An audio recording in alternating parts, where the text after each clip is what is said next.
एक बार फिर सिस्टम की भारी लापरवाही ने एक युवक की जान ले ली है। जी हाँ, दिल्ली के जनकपुरी में कमल नामक युवक का सड़क पर खुले छोड़े गए गड्ढे में गिरकर मौत हो गई है। यहाँ सवाल सिर्फ एक हादसे का नहीं, सवाल उस व्यवस्था का है जो बार बार चेतावनी के बाद भी नहीं संभाली जाती। आपको बता दूं कि ये वही लापरवाही है जिसमें कुछ दिन पहले ही नोएडा में एक युवक युवराज की जान चली गई थी। उसकी गाड़ी सड़क के गड्ढे में गिर गई थी। उस वक्त हर चैनल पर बड़ी बड़ी हेडलाइन थी, बहस थी, नाराजगी थी, लोगों की प्रतिक्रियाएं भी थी। ऐसा लग रहा था कि अब सब सामान्य हो जाएगा, अब लापरवाही पर लगाम लगेगी। लेकिन अफसोस की कुछ ही दिनों के बाद फिर ऐसी तस्वीर सामने आई, फिर वही हेडलाइन, फिर एक युवक की मौत और फिर से वही सवाल।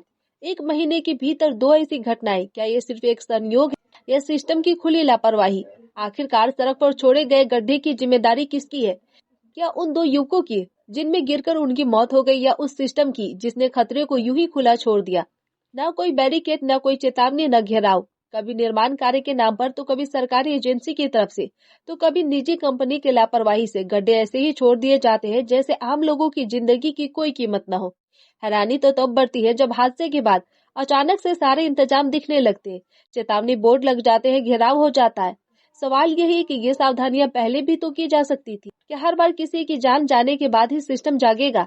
दिल्ली और नोएडा की ये घटनाएं सिर्फ एक खबर नहीं बल्कि एक चेतावनी है कि अगर अब भी जिम्मेदारी तय नहीं होती तो सड़क के ये खुले गड्ढे यूं ही जिंदगियां निगलते रहेंगे, और हर बार वही सवाल गूंजेगा कि आखिर जिम्मेदार कौन है?